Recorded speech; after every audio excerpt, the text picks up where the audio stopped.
है welcome friends, आप सभी का स्वागत है हमारे यूट्यूब चैनल FOS यानी कि फंडामेंटल ऑफ स्टॉक में। दोस्तों चैनल को लाइक और सब्सक्राइब ज़रूर कर दीजिएगा। आज हम लोग बात करने वाले हैं NTPC लिमिटेड के बारे में, क्योंकि आज हम लोग इस स्टॉक का पूरा शॉर्ट एनालिसिस करेंगे और देखेंगे कि इस स्टॉक्स में क्या इसके स्ट्रेंथ है, क्या इसके वीकनेसेस हैं, क्या इसमें अपॉर्चुनिटीज़ हैं और इसके थ्रेट्स क्या क्या हैं। दोस्तों इस स्टॉक्स का मैं ऑलरेडी फंडामेंटल एनालिसिस करके अपने इस चैनल पर डाल चुका हूँ, उसी के साथ आपका Q4 का रिजल्ट का भी एनालिसिस इंक्लूड है। तो दोस्तों मैं लिंक डिस्क्रिप्शन में दे दूंगा, आप लोग जाके पूरा फंडामेंटल का एनालिसिस देख लीजिएगा। दोस्तों अगर आप इस स्टॉक्स में इन्वेस्ट करके रखे हैं तो आपको शॉर्ट एनालिसिस जानना बहुत ज़रूरी है। अगर आप इन्वेस्टमेंट करने को सोच रहे हैं तो भी आपको जानना बहुत ज़रूरी है। तो चलिए दोस्तों देरी ना करते हुए सारे शॉर्ट एनालिसिस को हम लोग देखते हैं और पूरा डीपली एनालाइज करते हैं। आप चीज़ों को थोड़ा ध्यान से देखिएगा और वीडियो को पूरा देखिएगा। दोस्तों अभी हम लोग आ चुके हैं NTPC लिमिटेड और इसका हम लोग पूरा शॉर्ट एनालिसिस देखने वाले हैं। यहाँ अगर हम लोग स्ट्रेंथ का बात करें तो देख सकते हैं टोटल 10 स्ट्रेंथ है, वीकनेसेस 1 है, अपॉर्चुनिटीज 1 है, थ्रेट्स 1 है। तो दोस्तों एक एक करके सारा हम लोग देख लेते हैं। स्ट्रेंथ का अगर बात करें तो company with high TTM EPS growth, company का EPS जो है बहुत ही शानदार है, एक ग्रोथेबल है। आगे क्या है, growth in net profit with increasing profit margin quarter on quarter. Profit margin के साथ साथ इसका जो नेट प्रॉफिट है उसमें भी एक अच्छा खासा ग्रोथ देखने को मिल रहा है और वो आपका क्वार्टर ऑन क्वार्टर बेसिस पर। Increasing profit every quarter for the past 2 quarter, पिछले 2 क्वार्टर से इसका जो प्रॉफिट है ना उसमें अच्छा खासा ग्रोथ देखने को मिला है।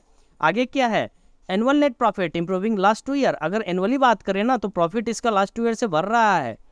Company with 0 promoter place, company का किसी भी तरह का कोई प्रोमोटर प्लेस है ही नहीं। उसके बाद क्या है दोस्तों, effectively using its capital to generate ROCE improving in last 2 year. Return on capital employed, उसमें भी एक अच्छा खासा इंप्रूवमेंट देखने को मिल रहा है पिछले 2 साल से। Growth in quarterly net profit with increasing profit margin, year on year basis पर भी प्रॉफिट मार्जिन भी इसका बढ़ रहा है, उसके साथ साथ क्वार्टरली नेट प्रॉफिट भी बढ़ रहा है। Company able to generate net cash improving net cash flow from last 2 year, company का नेट कैश फ्लो में भी एक इंप्रूवमेंट देखने को मिल रहा है।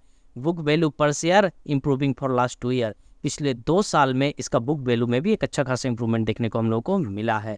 FI FPI और institution increasing their share holdings. दोस्तों मैं पहले भी बोल चुका हूँ, किसी भी स्टॉक्स में अगर म्यूचुअल फंड्स FPI FII ये लोग अपना इंटरेस्ट अगर दिखा रहे हैं, लगातार स्टॉक्स को बाय कर रहे हैं, इसका मतलब आने वाला समय में ये एक ब्लू चिप स्टॉक्स है, मल्टीबैगर बन सकता है। लेकिन वही चीज़ हम लोग को इस स्टॉक्स में देखने को मिल रहा है। तो नो डाउट दोस्तों ये स्टॉक्स का जो स्ट्रेंथ है ना वाकई में स्ट्रेंथेबल है और बहुत ही स्ट्रांग है।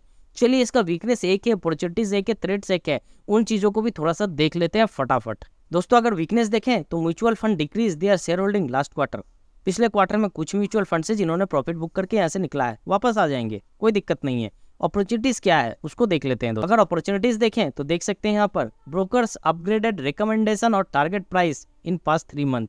पिछले 3 महीने में जितने भी कुछ ब्रोकर्स हैं जिन्होंने इसको रेकमेंड करा है कि आप लोग इसको बाय करो, जरूर बाय कर सकते हैं दोस्तों। जब वो रेकमेंड कर रहे हैं तो बाय करना लाजमी है, क्योंकि इस स्टॉक्स का भविष्य अच्छा खासा है। थ्रेड्स क्या है दोस्तों उसको भी हम लोग देख लेते हैं। Increasing trend in non core income. हाँ दोस्तों इस कंपनी का जो फंडामेंटल है, इसका जो प्रॉफिट है, क्वार्टरली रिजल्ट है, उसके हिसाब से जो इनकम आ रहा है उसके मुकाबले इसका जो टेक्निकली ट्रेंड जा रहा है ना वो थोड़ा सा ज़्यादा है। हो सकता है क्योंकि स्टॉक अच्छा है तो लोग इसको बाय कर रहे हैं तो ट्रेंड ऊपर जा रहा है, तो कोई दिक्कत नहीं है दोस्तों। अगर हम लोग ओवरऑल बात करें तो कहीं ना कहीं इस स्टॉक्स का जो स्ट्रेंथ है बहुत ही स्ट्रांग है और आने वाले समय में इस स्टॉक्स में एक अच्छा खासा मोमेंटम हम लोग को देखने को मिलेगा। दोस्तों अगर आप इस स्टॉक्स में बने हुए हैं, ऑलरेडी बाय करके रखे हुए, तो किसी के भी कहने से निकलिएगा नहीं। आप खुद से इसका फंडामेंटल एनालिसिस करिए, खुद से क्वार्टरली रिजल्ट को देखिए, मेरे चैनल को सब्सक्राइब करिए। मैं इस तरह का वीडियो लाते रहता हूँ, हर स्टॉक्स का फंडामेंटल, हर स्टॉक्स का क्वार्टरली रिजल्ट, हर स्टॉक्स का शॉर्ट एनालिसिस मैं करते रहता हूँ। आपको सारा वीडियो मिल जाएगा अगर आपको समय बचाना है तो दोस्तों चलिए मिलते हैं दूसरे स्टॉक्स में नए एनालिसिस के साथ। नमस्ते, जय हिंद, जय भारत।